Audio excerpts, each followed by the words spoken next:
Hello guys! Welcome back! Welcome back to my channel. It's another video, ano na naman tayo, wala nang magawa.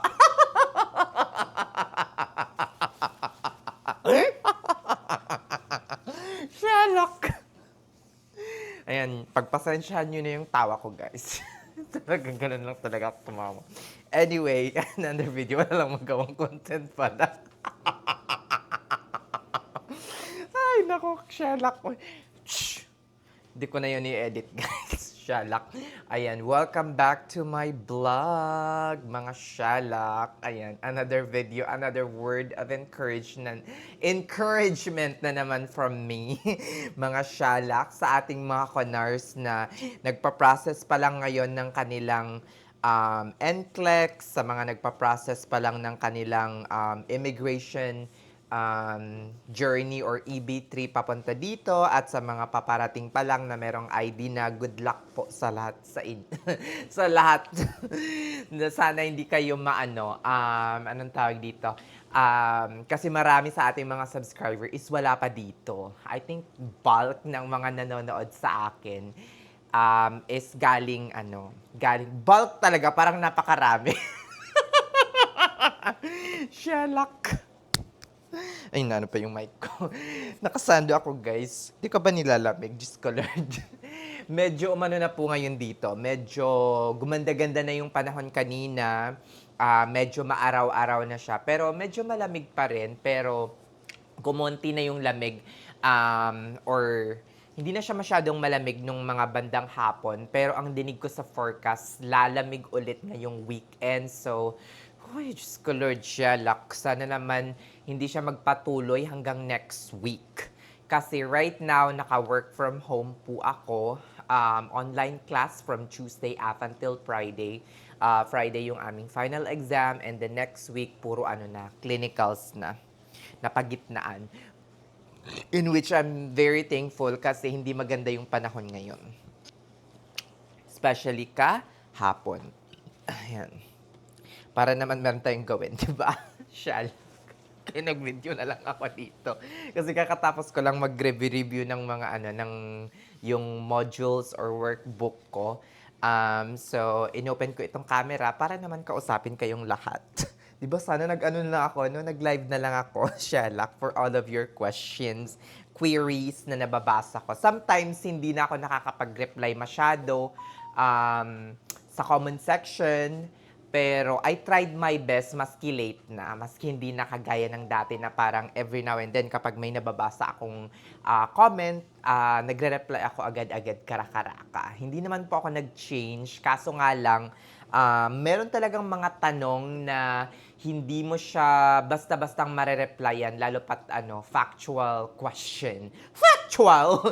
Factual question. Hindi mo siya basta-bastang marereplyan sa sa comment section kasi napakahaba ng maire-reply ko at hindi masyadong detailed.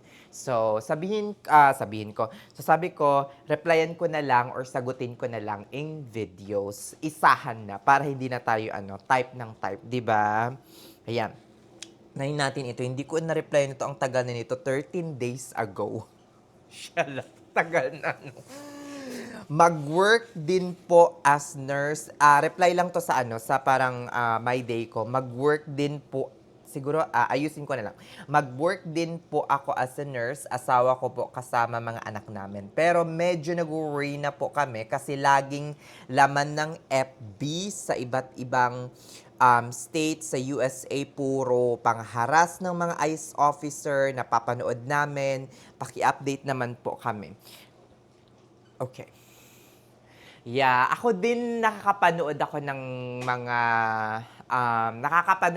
mga harassment, and I believe lalo na yung recently lang na nangyari na parang may binarel or na murder daw, sabi nila, na nurse, ICU VA nurse, saan ba yun? Nakalimutan ko na. Basta napanood ko lang kung ano nung mga harassment. Nakakalungkot na nangyayari yung mga ganong bagay dito sa United States of America. On, parang nasasakripisyo yung freedom, nasasakripisyo yung mga karapatang pantao ng mga tao dito, just because they wanna enforce strictly their like immigration laws, 'di ba? Ang naintindihan ko yung layunin, pero as in napakarahas. Pero ito lang yung masasabi ko. Ayoko nang mag-go into details kung tama ba yung ginagawa or mali. For sure naman mali, 'di ba? Pero um, all of this are siguro mga nasa ano lang siya, napakaliit ng area, kung kunyari man maraming violence or harassment, napakalaki ng United States of America. United States of America is one of the biggest country, kaya nga United States. Diba? Napakalaki ng buong Amerika, guys. Meron, tulad dito sa Houston, wala naman akong napapansin na mga nangyaring ganong karahasan. 'Di ba? Sa ibang area ng US, ang daming mga droga. Meron namang ibang area ng US, napaka halos wala masyadong droga, wala masyadong krimen. So napakalaki po ng US para ano lang natin, parang i-consider lang natin na wag tayong pupunta or gawin nating dahilan na wag tayong pumunta ng US just because merong area na masama. Kahit saang country pa kayo pumunta, meron talagang area na hindi maganda or hindi ka nais-nais. So, ang magagawa natin kung ayaw natin sa mga ganong area is iwasan na lang po natin, 'di ba? So, all of these negative things that you hear before coming here to the US outweighs, again, all of these negative things that you hear about the US, discrimination or kung ano man, outweighs all the benefits that you can get, especially if you are single or family man. Pagdating nyo dito, it outweighs. In short, nakakalamang yung benepisyong makukuha ninyo if you migrate here in the United States of America. Kagaya ko na lang, I have gained so much, a lot of benefits by coming here to the United States of America. It gave me job opportunity, financial security, and hopefully soon maging ano na tayo, Day, American citizen, US passport holder after 5 years. Pak! Saan ka pa? Mga basher ko, labas! At charis. Wala, mabash na naman ako dito. Anyway, yun. Shalak talaga. Yun. Yun guys, as in, ang laki ng benefits kumpara sa mga disadvantage na nakikita lang natin dito sa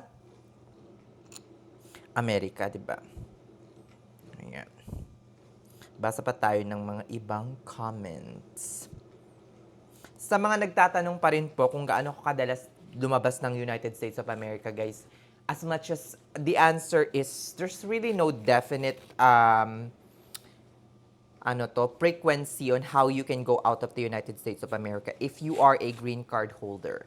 You can always go out of the US anytime if you want to. But you have to remember that if you are applying for US citizenship, you have to remember two things. Number one, there should be a continuous residency. Number two, you should stay. Yung stay mo dito sa US should be at least more than 30 months or half of that 5 years. 'Di ba? Ang dali namang bunuin ng half of that 5 years kahit 2 beses or 3 beses ka pang lumabas ng bansa. I think you just have to make sure that you don't go beyond like 2 months or 60 days per year. Pwede mong utayin yung 60 days na yun, 'di ba? So kung 60 days times 5, that's 12 months. So my 60 minus 12, that's still 48. You're still more than 30, 'di ba? So you're still pasok, 'di ba? And just make sure that before you file your citizenship, you are within the next 6 months, you are in the same address as where you are right now. Kung saan mo ipa-file yung US citizenship, 'di ba? Ayun. Shalak. Let's see kung ano yung mga ano pa. ED nurse nakaka-stress. I'm currently in med-surg now, planning to transition to HD kaso wala pa akong experience. Sherlock. Ang dami rin mga nagtatanong sa akin about transitioning into the hemodialysis.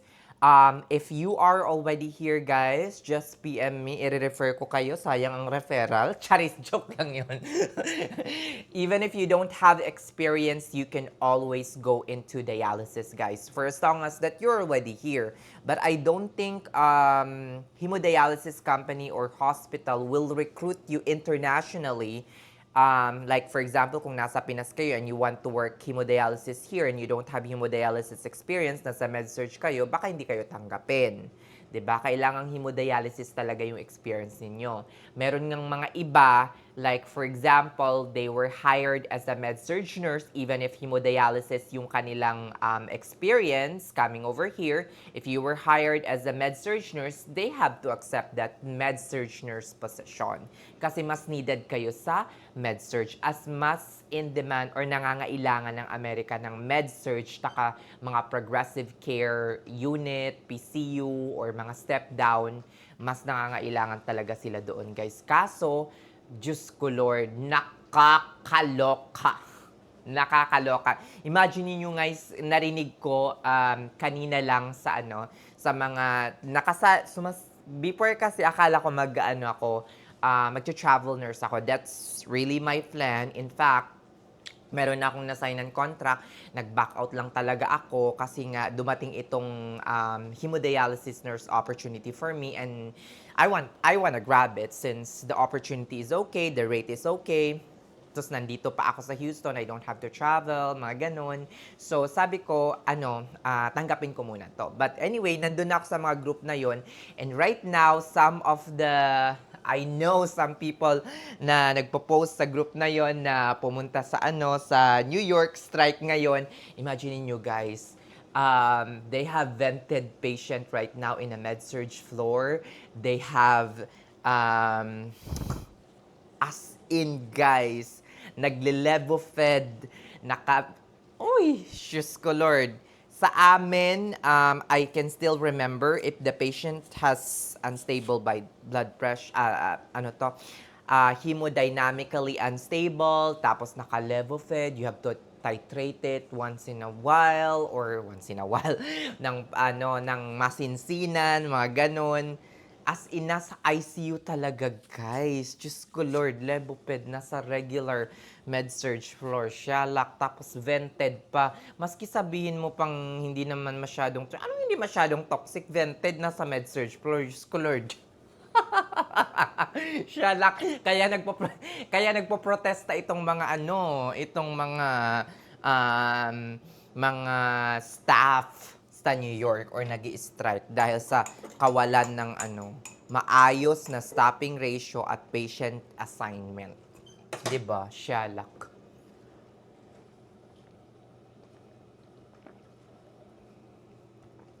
Kaya guys, pag dumating kayo dito, oh my God, guys. Alam ko, nasabi ko na ito before that if you will be working here sa mga nursing home o kaya sa mga lighter areas, you don't need an experience. Pero mas maganda pa rin guys if you have at least experience. Kung wala na talagang experience, wag namang ipilit ng bonggang-bongga. Tapos sa rehab or nursing home kayo mag-work, 'di ba? Wag nang ipagpilitan. Like ang sinasabi ko lang kasi dati is that bakit kayo mag-aantay ng 2 to 3 years, gain an experience, kung meron na kayong NCLEX and then someone is petitioning you or na-accept kayo sa isang program dito, tapos pagdating nyo naman is bibigyan kayo ng parang full orientation program like 3 to 4 months. May nagtanong sa akin dati noon, to sabi ko naman, doable naman yon if ever bibigyan kayo ng magandang orientation program. Hindi mo kailangang mag-antay, wasting your time in the Philippines or in Saudi Arabia man ng 2 to 3 years kung meron ka ng employer that will give you a full orientation program pagdating nyo dito. Pero Kung meron kayong bedside nursing experience, mas makakabuti syempre kasi this bedside nursing experience will protect you. 'Di ba? Poprotekta. Hindi mo kasi alam kung ano talagang mangyayari dito, guys. Nakakaloka. As in, madedemanda talaga kayo, guys. Diyos ko, Lord. Kaya mag-document ng maayos. 'Di ba?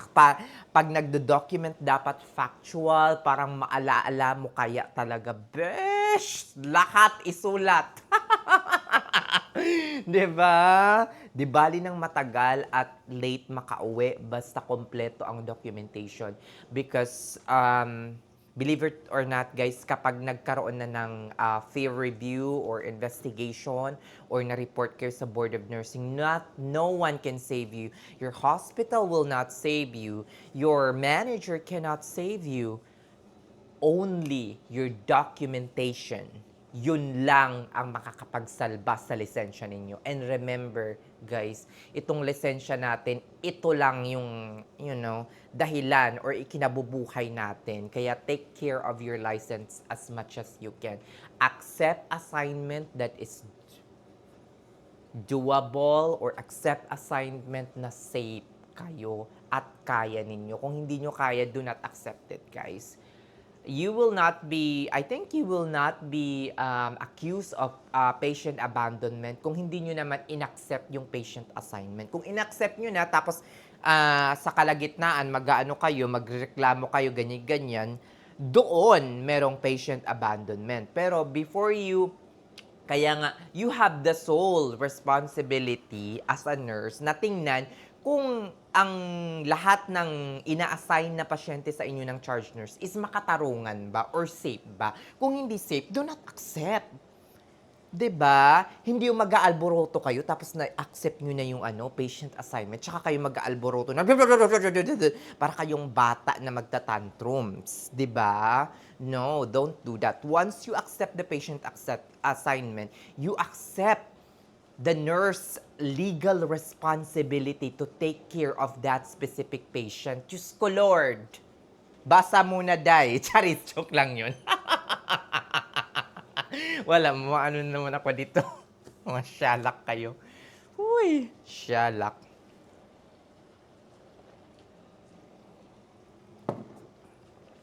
Ayan. Money.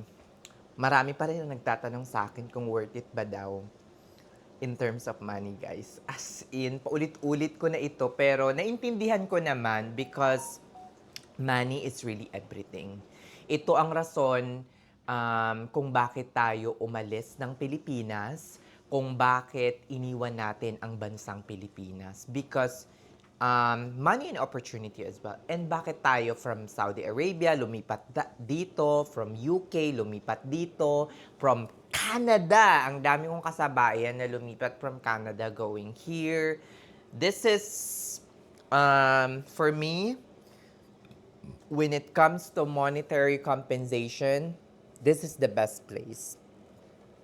This is the best place for you, especially if you are experience, if you have a lot of experience. Because mind you guys, once you, I don't know if all hospital will actually recognize your experience outside of the US when considering your rate.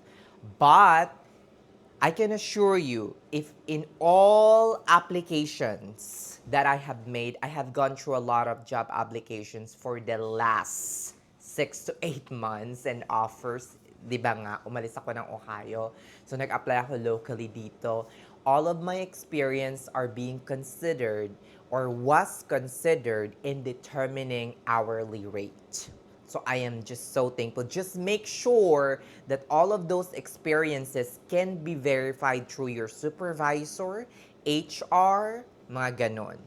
Because if it's unverifiable, I don't think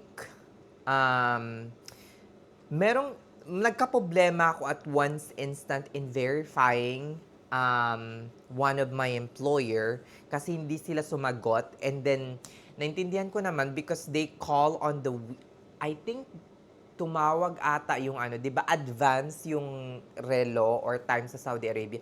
Tumawag sila ng hapon na ng Friday at hapon ba ng Friday? 'Di ba Thursday? Oh, Friday, sarado, 'di ba? Tumawag sila ng Friday. Tapos, ayun, sino makakausap nila sa HR, 'di ba? Kung wala. Sarado nga eh, Friday at Saturday ang weekend. But nevertheless, sabi ko tawagan ninyo on Sunday ulit. Nag-suggest ako to call on Sunday again. But they said, just provide certificate of employment, that's good enough. O di ba? Bongga! Pero pinilit ko pa rin na tawagan nila. Siyempre, hindi ako papatalo dahil. Kasi, excuse me, legit. Hindi ko pineke. Hindi ko pineke ang certificate. Nagtrabaho talaga ako doon. Diyos ko, Lord. Pinilit ko talaga na tawagan ninyo. Hindi ako papayag. Chari joke lang yun. Yun. So, yun. Sabi, hindi na kailangan. Pero ako talaga yung persistent. Like, excuse me? Chari joke lang yun. Yun. So, kino-consider niya talaga. Tapos, pagdating nyo dito, guys, irregardless of your citizenship, whether you're, you are an American citizenship or American citizen or not, you will be paid according to your experience, according to your specialization. So, you will not be paid according to your passport. 'Di ba? Walang ganun, guys. Sometimes, mataas pa yung sahod mo kesa sa mga lokal dito who have lesser experience than you are because they really consider your experience outside of the US for as long as that they can validate it. 'Di ba? For as long as verifiable naman yung experience ninyo, guys. So, yun. As in, okay, yung last 3 years, last ko dito. And I hope sa lahat ng mga subscriber ko na wala pa dito, hindi pa pumapasa ng NCLEX, wala pang parang kasiguraduhan na makakapunta kayo dito, hopefully hindi nyo isuko yung pangarap ninyo na makapunta dito sa Amerika because the life here is far more better, especially if you are single. If you are single, sobra talaga yung.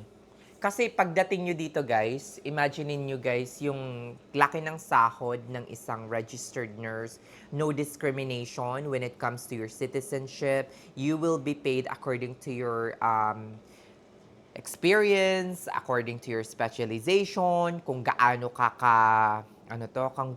kasipag magtrabaho. And don't worry too much about the tax because the US has a progressive tax system, which means that please lang, guys, maraming mga bulag, maraming mga nagbubulag-bulagan, maraming mga syalak na mga kunars natin that if you work so hard and you reach the tax bracket of like 24% or 32%, for example, okay, let me give you an example so that we will not be confused over here. 2025 tax bracket. 2025 tax bracket. Nabubwisit talaga ako dito. 2025, For example, for the 2025 tax bracket, if you earn more than, single married pala to. Di pala, dapat single. Single, kasi single ako, day. 'Di ba? Sabihin natin doon sa sa 24 let's go to like 24%. Okay. 24%. Sabi nila or 32%. Kapag kumita ka ng 197,000 to 243,000 per annum, you will be taxed at 32%. Sa lahat ng sahod mo, yun kasi yung pag-iisip ng iba eh. Sa lahat, no, definitely not. You will not be taxed kahit ma-reach mo yung ganong amount, you will not be taxed for the whole amount. 32%. No. the first 11,000 will be taxed at 10%. The next 11,000 to 48,000 will be taxed at 12%. 22% will be taxed at 48. 22%, 48,000 to 103,000.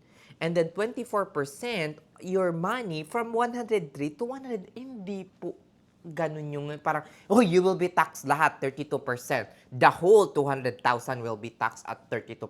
No! Shyalak. 'Di ba? Kaya kahit kasi maraming natatakot mag-OT because you will be taxed in the whole, like, wag na lang ako mag-OT kasi kapag na-reach ko yung tax bracket ngayon ay matatax ako ng mas mataas or makakamit ko yung pinakamataas na tax bracket. No. What you have already earned, for example, for the first 100,000, dun, yun pa rin yung tax mo. Yun nga lang, syempre, yung mga sobra mo na inoti mo for that year, ay matatax ka ng much higher.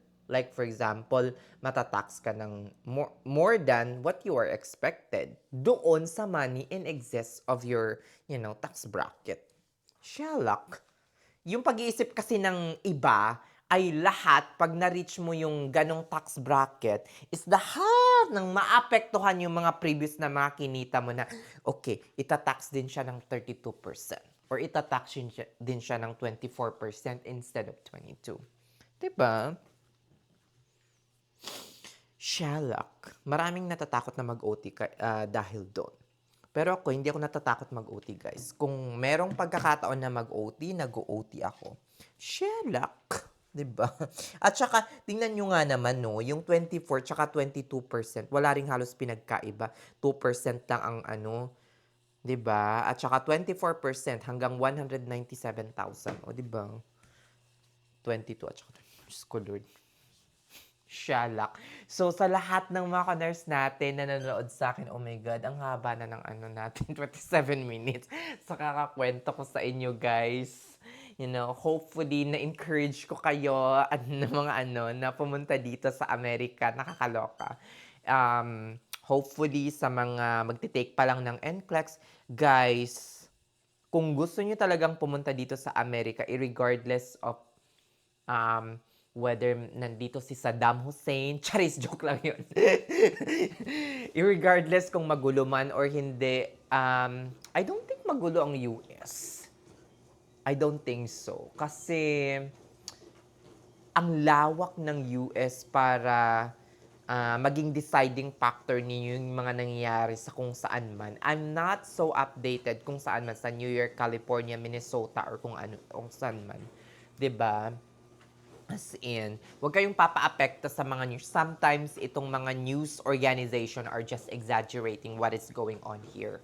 Charis! Ano ka? CBS. O siya, sige na, hanggang dito na lang. Thank you so much and have a blessed day, guys. Maraming salamat sa parating yung panonood at pag-antabay sa Char. Joke lang yan. Sige na, thank you so much and have a blessed day.